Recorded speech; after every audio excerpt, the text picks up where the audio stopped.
Good morning, everyone, and welcome. I'm Andrew Millstein, Chairman of the Board of Trustees of the Colburn School. On behalf of everyone at Colburn, I want to thank you for being here in person and virtually, wherever you may be, on a day we've been looking forward to with tremendous excitement. Today, we have the honor of sharing our collective vision for the new and inspiring Frank Gehry designed Performance and Arts Education Center. Here in downtown Los Angeles, we are part of one of the world's greatest cultural corridors. We are steps away from Walt Disney Concert Hall, the Music Center, the Museum of Contemporary Art, and the Broad. And all of us aspire to connect to our communities in many ways. Community is truly at the heart of this new Colburn project.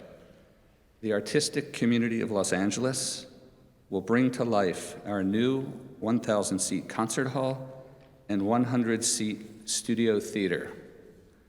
Performances and partnerships will be made possible here in exciting ways we are now developing, and I'm certain in new ways we have yet to imagine.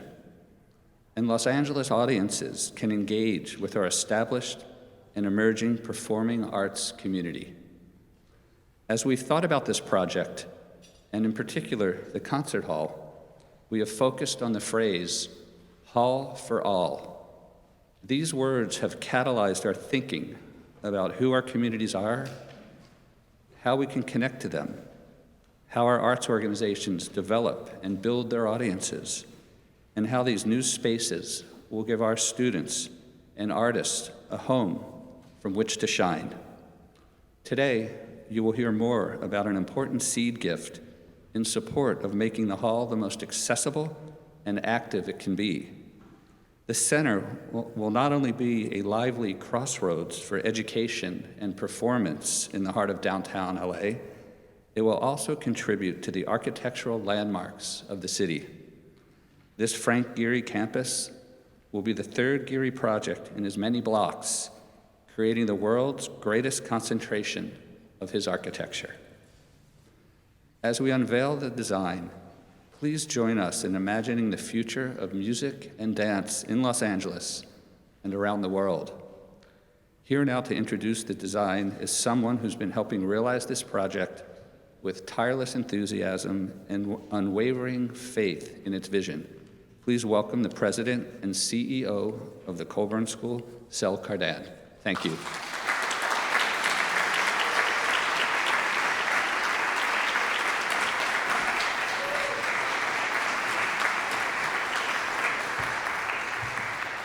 Thank you so much, Andrew. Good morning, everyone. What a wonderful morning to gather here in Zipper Hall for this terrific announcement about our campus expansion. Like Andrew, I'm just so grateful that you're all able to join us, and I'm especially happy to welcome some very special people who are instrumental in getting us to where we are today. When we envisioned this project, we knew we wanted and needed an architect who designed the greatest concert halls of our generation, an architect who understood the urban context of downtown Los Angeles, and a true artist with a passion for music and the performing arts and for young people and the artists of this great city. A great creative mind and a tremendous heart. Truly, there was only one choice, Frank Gehry. Thank you, Frank.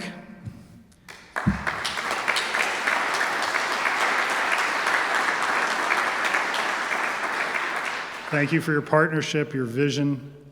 Thank you for sticking with us on this journey.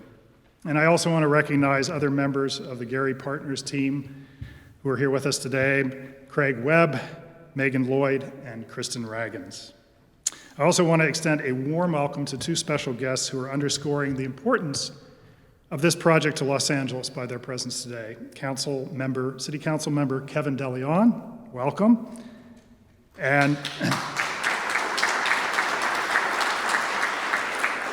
And representing Supervisor Hilda Solis, her Special Projects Deputy, Ben Feldman.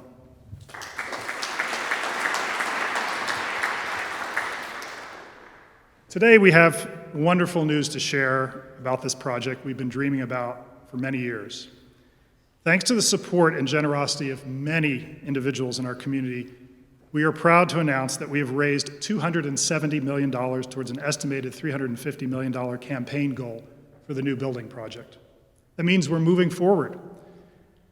We're moving forward on a project which will be known as the Colburn Center, and we're planning for a groundbreaking within the next year. Our deepest thanks go to Terry and Jerry Cole for their extraordinary leadership support of this project. Thank you, Terry and Jerry, and I know you're here today.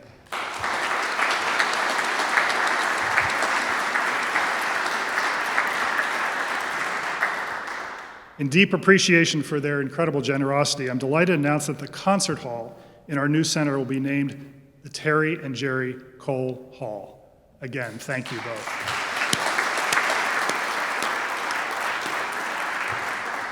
But the Cole's generosity extends beyond the walls of the Colburn Center to the community at large. In addition to supporting the hall, they have seeded a special endowment fund that will help underwrite access to Terry and Jerry Cole Hall for Los Angeles-based performing arts organizations, artists, and ensembles.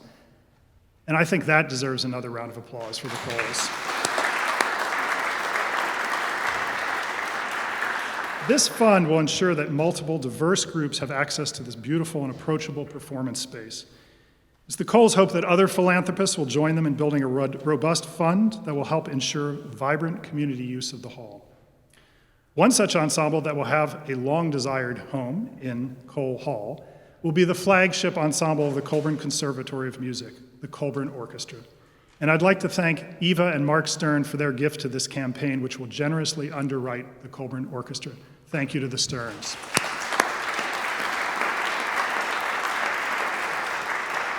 Finally, I want to express my deep gratitude to Andrew Millstein and our Board of Trustees for their support and stewardship of this project. Our announcement today is the culmination of a 3-decade investment by the Colburn School in downtown Los Angeles. From our origins in the 1950s, the school has become a major force in the performing arts education around the world and right here on Grand Avenue. In 1998, the school opened the doors of the building we're in today, becoming part of the growing cultural corridor of DTLA.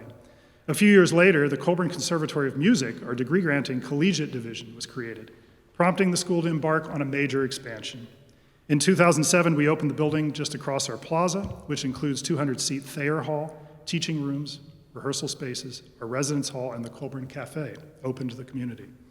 Today, Colburn is a vibrant community center for performance and learning, welcoming more than 10,000 people to its campus each week. Our more than 2,000 students come from across Los Angeles and around the world to study music and dance with our acclaimed artist faculty. Ranging in age from 7 months to adult, our students range from those beginning their journey in the performing arts to those on the cusp of major international careers. All of our programs are united by a simple philosophy: access to excellence. For decades, the school has committed itself to removing barriers to the highest quality music and dance education. So, with our entire community of students, Los Angeles artists, and audiences in mind, let's take a look at how our core principles are manifest in this remarkable design. And I want to start with the site first. The Colburn Center will be located within downtown Los Angeles' Bunker Hill area. It's on a sloping, undeveloped parcel along 2nd Street, a parcel that's diagonally across from the Colburn School, just to the east of our current campus, the 2 buildings there, the 1998 campus to the west, and the 2007 campus that across the plaza, just to the east, and then the campus expansion.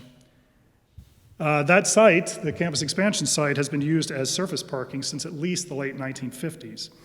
And it was, and is, the last privately held parcel available to be developed in this immediate area.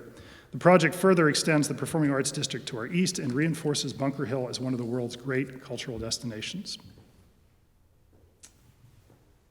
Viewed from Hill Street, the center is a welcoming place that breaks down barriers between performers and audiences and creates a sense of intimacy and involvement that is at the core of the Colburn experience. The 105,000 square foot building is an ensemble of interlocking spaces, each with its own identity, creating unique opportunities for rehearsal and performance. Together, they interact dynamically with the surrounding neighborhood, inviting interaction from the street and connection to Hill and Upper Bunker Hill. On the Olive Street side, a transparent 3-story high main entrance and lobby leads to Cole Hall. The 1,000-seat hall features tiers of seats and floating balconies embracing a large platform. With first-row seating at stage level, there is no physical barrier between the performers and the audience, creating an extraordinary sense of involvement and intimacy. For opera and dance performances, the stage can be reconfigured with an orchestra pit that accommodates up to 70 musicians.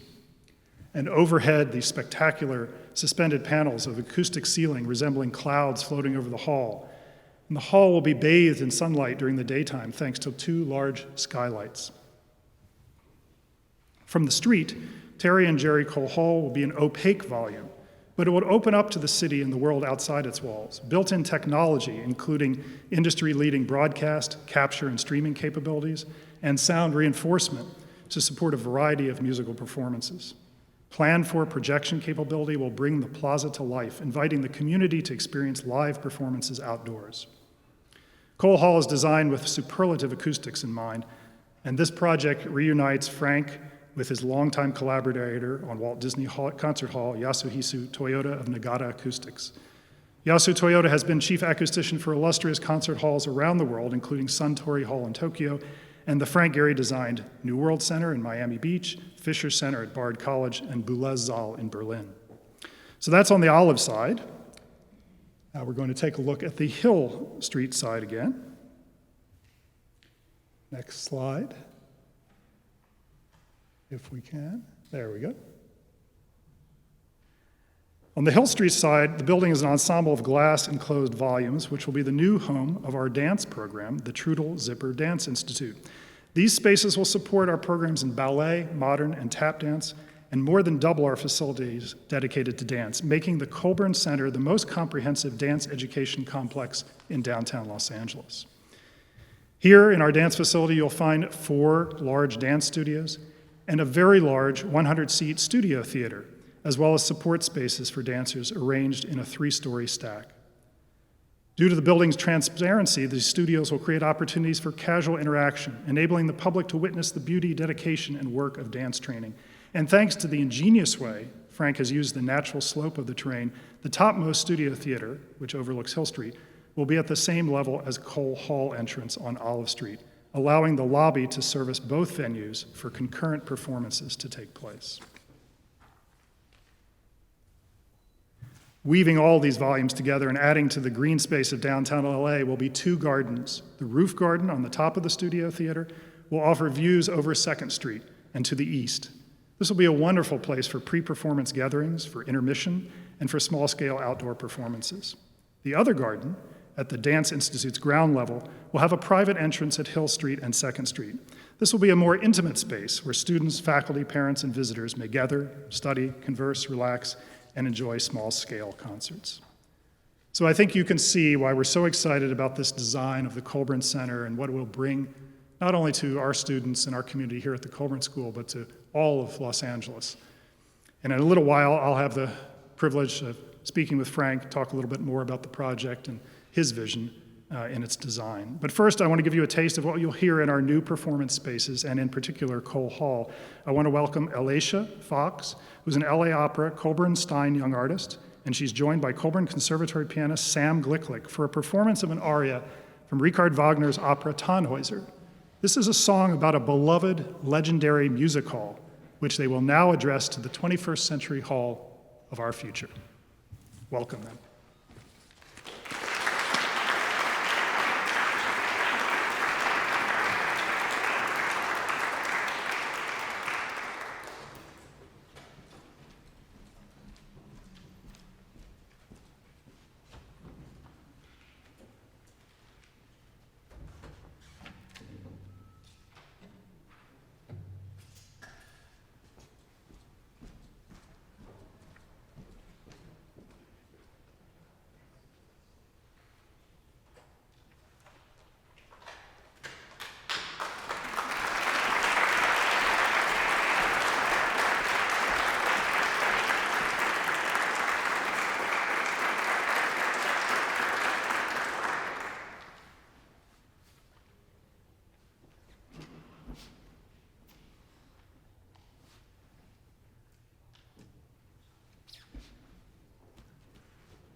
What an extraordinary performance.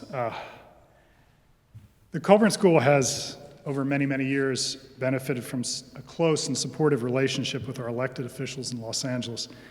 For decades, they've helped us realize our mission of access to excellence, ensuring the arts truly are for all. And so it's a pleasure to introduce Los Angeles City Councilmember Kevin De León, representing the 14th District, which includes downtown Los Angeles, Boyle Heights, Northeast LA, and Eagle Rock. Prior to being elected to the LA City Council, he served as the first Latino president pro tem of California State Senate in over 130 years. Before his election to the State Senate, he served in the California State Assembly. And among his many accomplishments, he's the author of SB 100, the signature legislation that committed California to 100% carbon-free electricity by 2045. He's a strong advocate for Grand Avenue in downtown Los Angeles and a fierce champion for investing in the future of our youth. Please welcome Councilmember Kevin De León.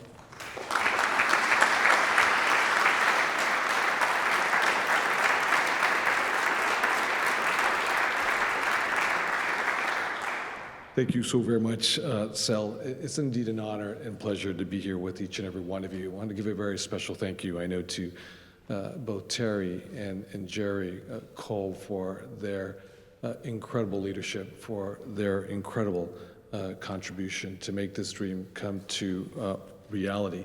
Also to the Stern family as well, I want to thank you from the bottom of my heart for the residents of City Council District 14, again, to the Cole family, to the Stern family, because without both of you, this simply would not be possible. To both Andrew Millstein, our president, our chair, I should say, of our board, and to Sel, the president and CEO of the Colburn School of Music. I want to thank you very much for your incredible leadership. Today, we're here to recognize the expansion of the Colburn School campus, designed by no other than our very own, my very good friend, a man who has left an indelible mark on the great city of Los Angeles, no other than our very own Frank Gehry. Frank Gehry, Francisco Gehry.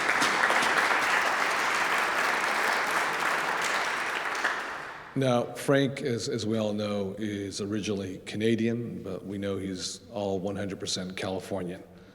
And Frank may live in the city of Santa Monica, but he's 100% Angelino as well.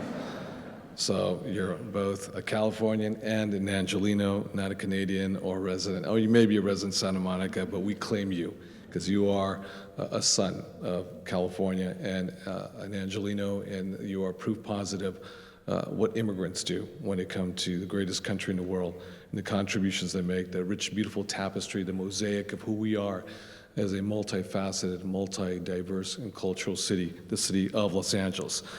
Frank, you have created a cultural center for the city with major projects just adjacent to the Colburn School of Music.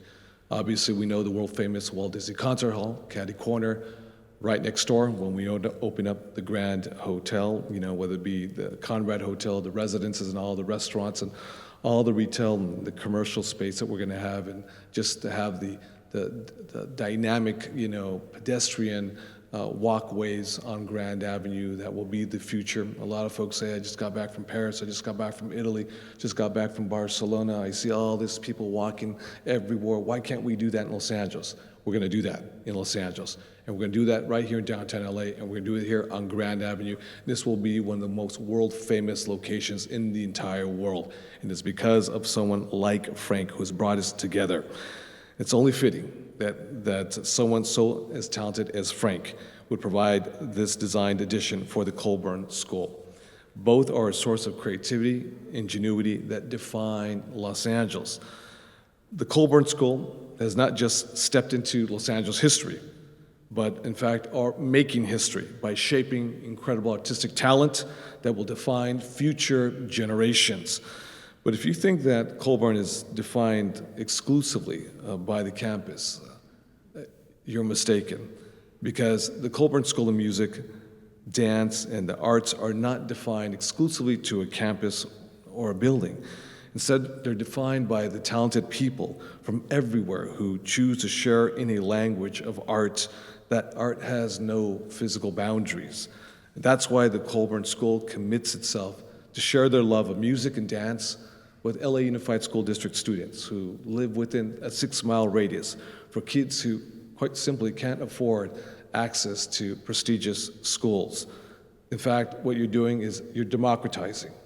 You're democratizing music, you're democratizing art, you're democratizing dance, so that all children, all young boys and girls, regardless of who you are and regardless of where you come from, regardless of your zip code, the color of your skin, you know, who you pray, which God you pray to, who you love, and yes, regardless of your legal status, can have access to music, to talent that can give them an incredible future.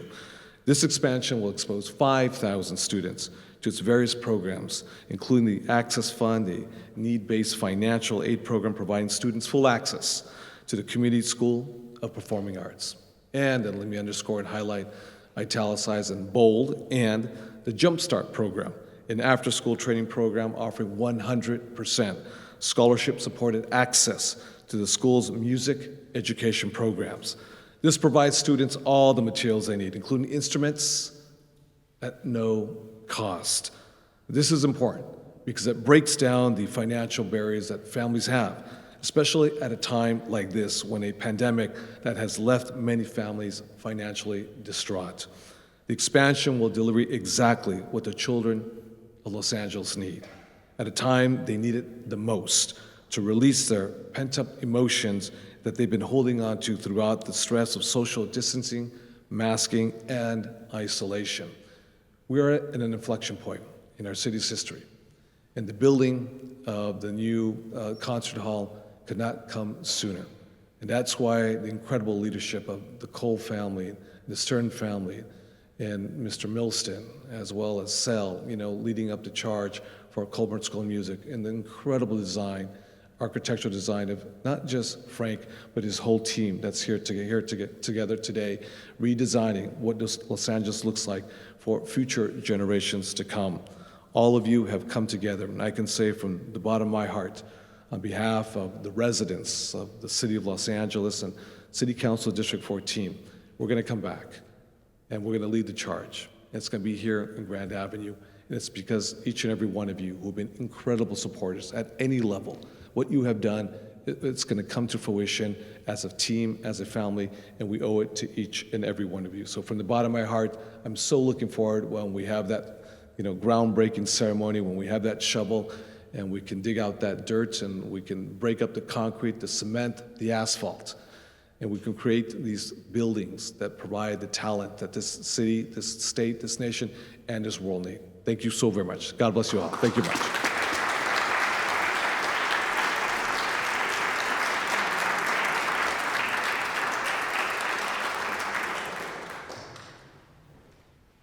Thank you so much, Councilmember León.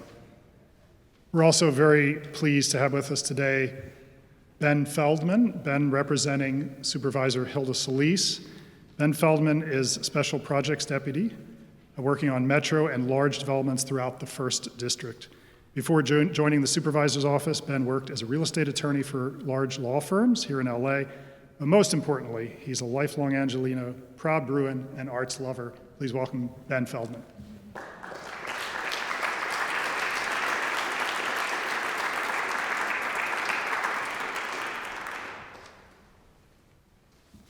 Good morning. Good morning, and thank you for that kind introduction, President. I really do appreciate that. I'm not sure which one to be more in awe of, this wonderful design or the presenters that we've seen today. It's all been absolutely incredible. My mother-in-law has this idea that during the Olympics, we should have a normal person, relatively fit, participate on the sidelines. So that way when you see, the swimmers break world records, you can get a little bit of a perspective of how amazing they truly are. Now, I'm in no way trying to suggest that, we should add someone to the Colburn students' performances, right? Like, no one wants to see me try to sing opera or dance like they have. So I will restrain, but I think we get the perspective of just the image of just how talented these students are and the hours and hours of practice and study and dedication that they have to put into it to become as incredible as they are. And partly so because of the Colburn School. This is a world-class institution producing world-class performers that deserve a world-class building. And I think we could all agree that with this expansion, they are certainly getting that. Frank Gehry and his team have done an absolutely incredible job. And I hope that he, Sel and Andrew, get a chance, and the rest of the Colburn family, get a chance to really take a moment and let this sink in, because what they've accomplished here is an incredible, incredible feat. So, I was talking to the supervisor earlier. She unfortunately was not able to make it, but she was telling me stories about her interactions with Frank and their team. We've worked together as the county and the group on a number of projects, including Grand Avenue across the way. And she was saying that one of the reasons why she was so excited to work with the team is that our offices at Kenneth Hahn Hall of Administration actually overlooks, and we can see Grand Avenue project being constructed right now. And it's been absolutely incredible to watch that project rise. And when she and I found out that Frank Gehry and his team were going to do this project, you can bet how excited the whole entire office was. Not only because we knew that they were going to be able to produce an incredible design, but also for our selfish wants that we can see it from our office and are excited to be able to come down and partake in all the festivities that this new extension will provide us and the community. And speaking of the community, I just wanted to highlight one of the things that the supervisor mentioned was really near and dear to her about the Colburn School, was their dedication to the community. They have, through 40 plus years of engagement with the local community, exposed generations of students to the arts. That's incredible, especially at a level of world-class nature as the school is able to provide. And so we really look forward to that continued community engagement and hope to partake in it. And so with that, I would like to close and let you have your time.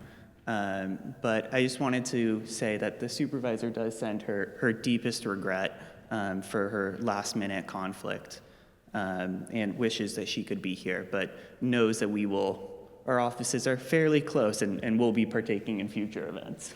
So thank you and congratulations.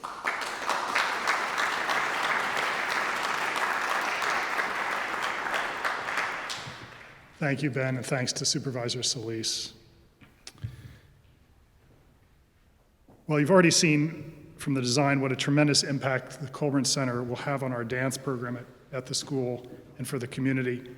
But no one can convey this more eloquently than Silas Farley, the dean of our Trudel Zipper Dance Institute.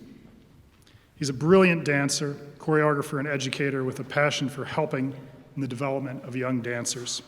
Silas joined Colburn in 2021 following a distinguished career dancing with the New York City Ballet. Please welcome Silas Farley.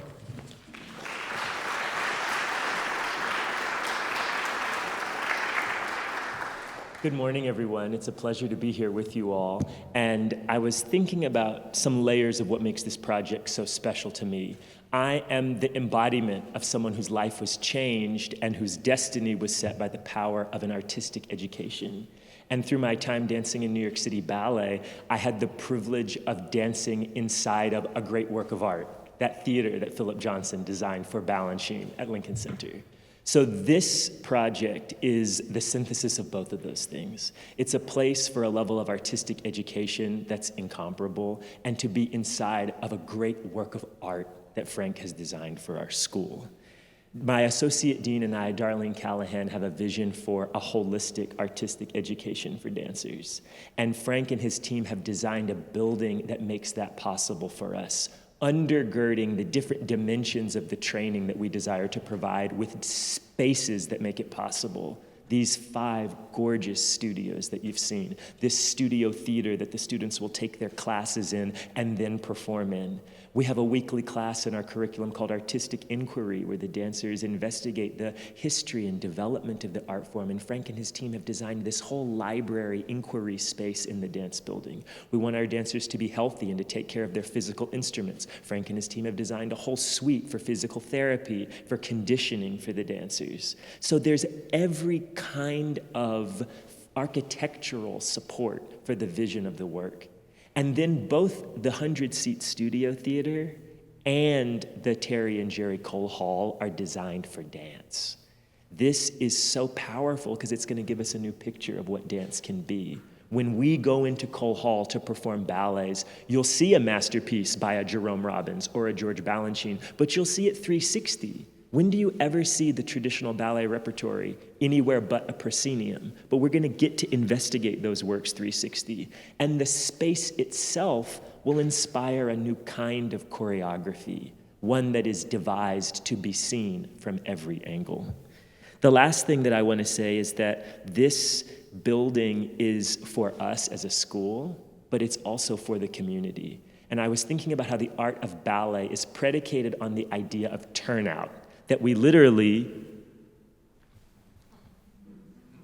open our bodies up for a kind of movement that is incredible in both its clarity and its generosity. And this is a building that is turned out. This is a building that dances. And I'm so excited to share with you some of the work that's going to go on in that building. You'll see two of our most advanced dancers later in the program dancing an excerpt from Jerome Robbins' masterful choreography to the Goldberg variations of Bach. And I'm excited to welcome Sel back out to talk about the architectural design of this building. And I hope that all of you are as excited about this as we here at Colburn are. Thank you so much.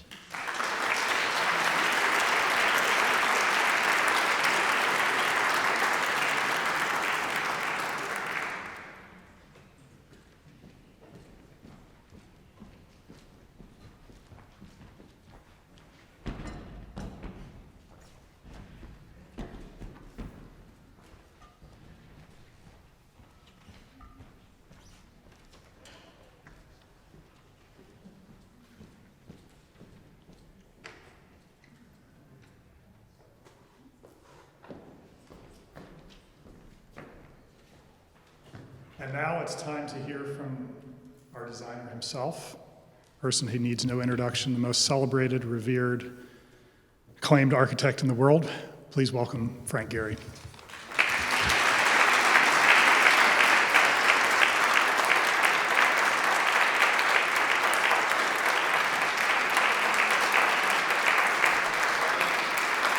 Over there. The far one? Sure.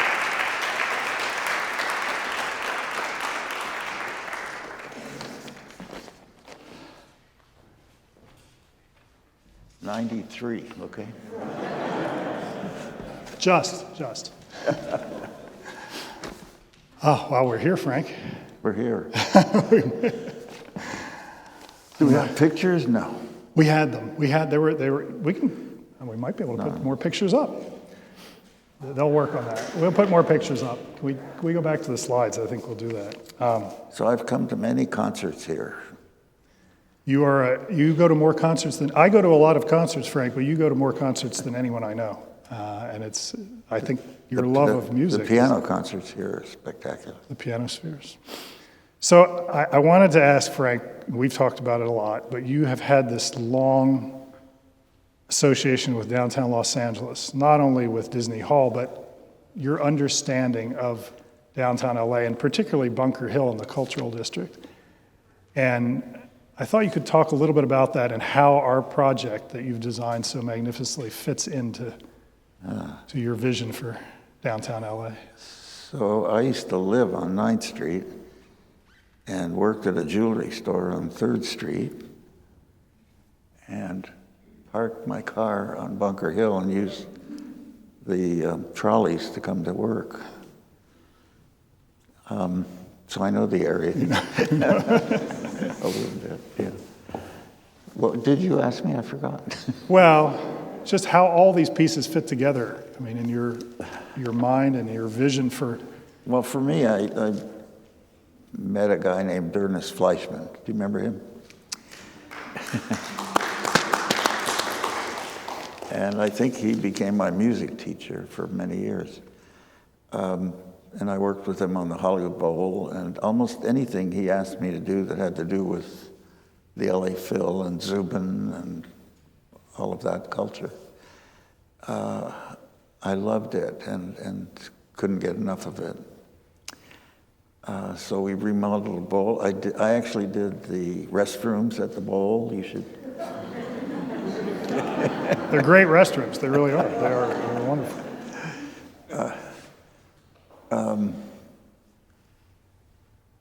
This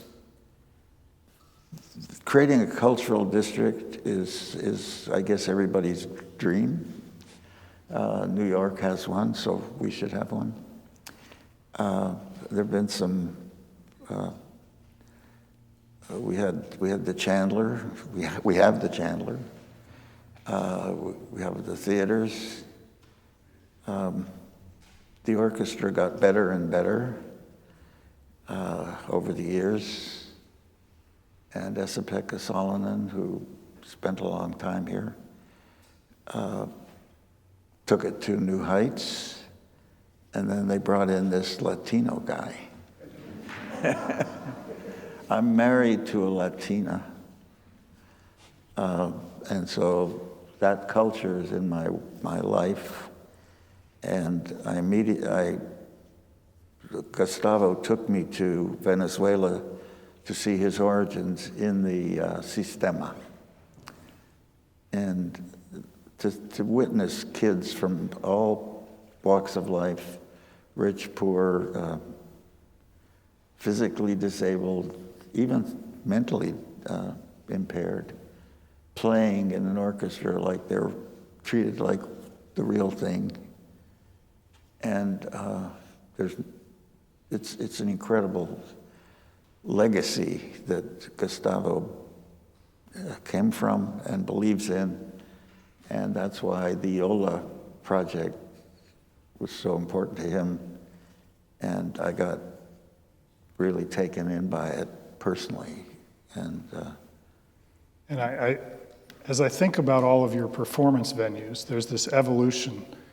And you're constantly rethinking that interaction for performers, for whether they're student performers or professional performers, and the audience. And as you know, I came to your 90th birthday great party in Berlin at the Boulez Saal. And I thought maybe you could talk a little bit about how that Boulez Saal may influence what we've done here.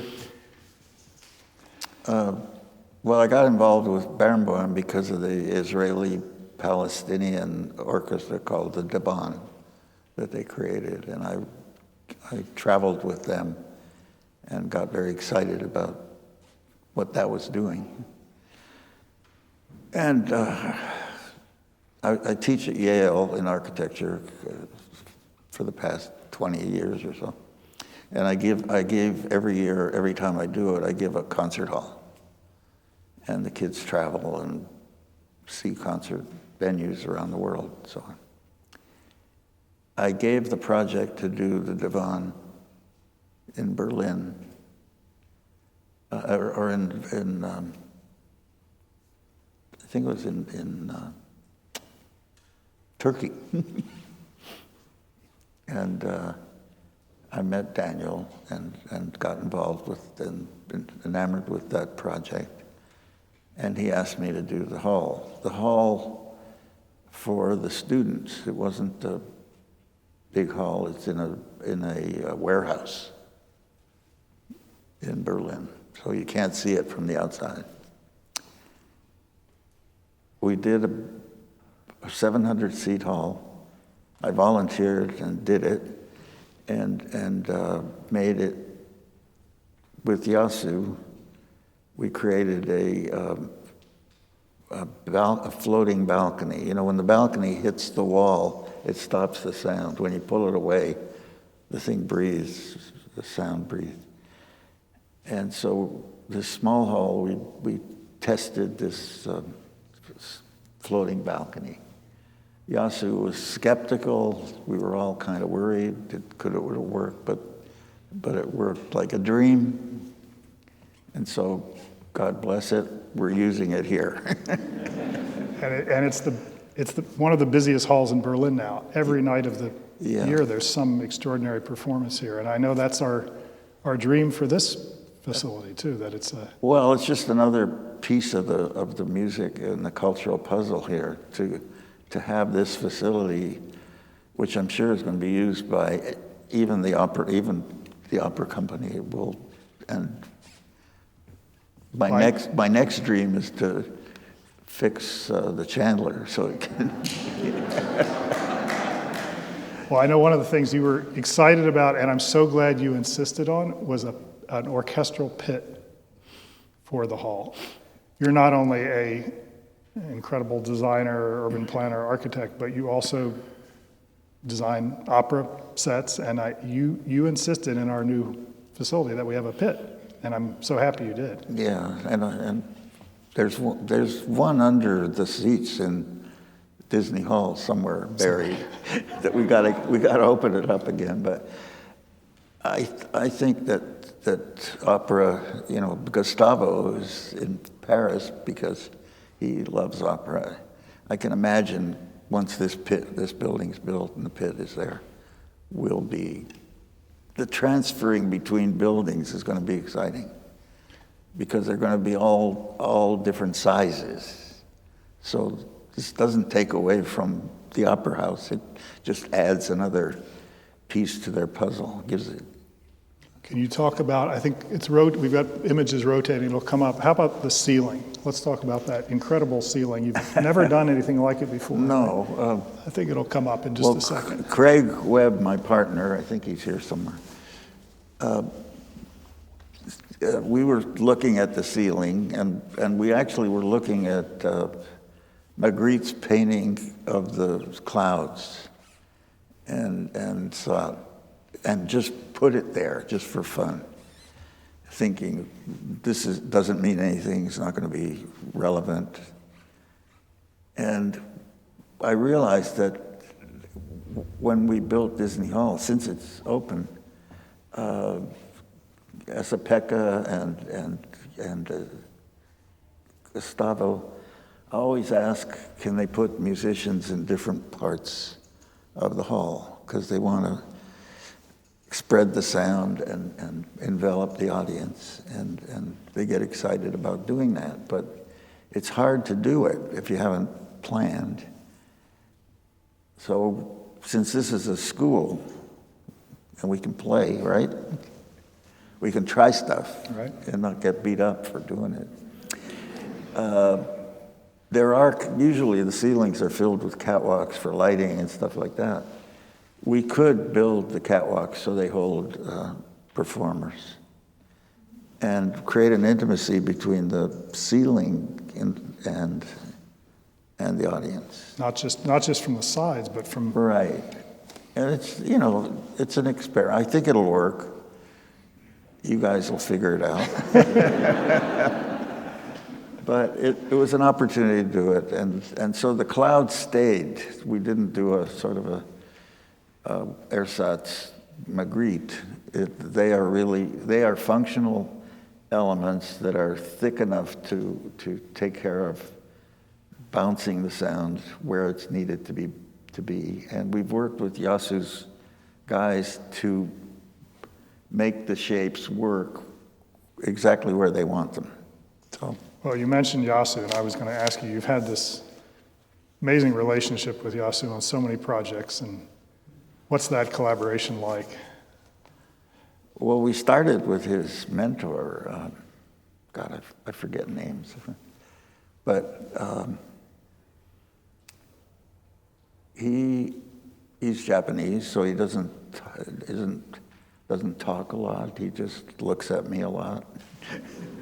When he smiles, I know we're okay.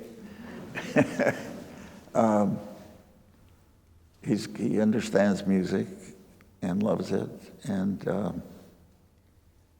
we learned to trust him a lot. The main thing is that the engineering doesn't overwhelm the personal thing, the human feeling. The main thing to make in a concert hall is to make it a connection between the audience and the performers, just like in theater. It's what's his name? Shakespeare said that. All the world's a stage. It's true. I mean, I've over the years spoken in high school auditoriums or college auditoriums that are terrible. You feel no contact, and that's the game. So that Yasu understands that. He really gets it, and so everything we do is scaled, so it makes those connections. It improves those connections, or makes that happen. And finally, Frank, I want to talk about the outdoor spaces, because this building in particular has this wonderful connection indoors and out. And you designed that into the building, that there's this not only transparency, but opportunity to do all kinds of things outdoors. Yeah, I think we're going to have, if we can get that plaza built, we'd have 800 seats outdoors that you could do student projects. Fantastic. Well, in your New World Center project in Miami, that outdoor space it's now just one of the most vibrant they use it, yeah. Community spaces. But we could project what's going on inside the hall, what's going on You could project the Chandler or Disney or whatever. I hope this will become a catalyst to more community interaction between the opera company and the Philharmonic and the school. This is the big chance Yes, to do it. it is. Well, as we've talked about, there is not a hall of this size in Los Angeles. Yeah. And the fact it has this big platform that with the pit, it almost allows us to dream. And I've talked to Jimmy Conlon, and I think he's interested. So It is. it's a real opportunity. It is. Well, thank you, Frank, for everything, and we're just so excited for the next phase. I'm Get so moving. excited too. I know. We're going to move. We're going to move. I got to live long enough. So we're actually, Frank, we're going to experience a little bit of music and dance collaboration on this stage Right now? right now. I don't have to dance or anything. No, you have to play. Well- But let me introduce it. I'll say we're going to welcome to the stage 3 of our Colburn students, 2 from our Dance Academy, which is our program for pre-professional dancers, and 1 of our Music Academy students. They're going to be performing a very special selection. It's a portion of Johann Sebastian Bach's, the music is Johann Sebastian Bach's Goldberg variations, and the choreography is by Jerome Robbins. And this ballet premiered in 1971, and this is the first time what you're experiencing today, actually a much larger portion of this work in its totality, it's an hour-long work. We're going to do it just a few minutes. But this is the first time students anywhere in the world have been given permission to perform the choreography of Jerome Robbins through the Robbins Trust. And you'll have an opportunity to see just the beautiful poetic nature. So thank you again for joining us today. We're going to, following this event in just a few minutes, we're going to go out onto the plaza and then up onto the 5th floor of the building across the plaza to have a look at the physical models as well as the images and floor plans. So thank you all very much, and stay for the dance performance. Thank you, Frank.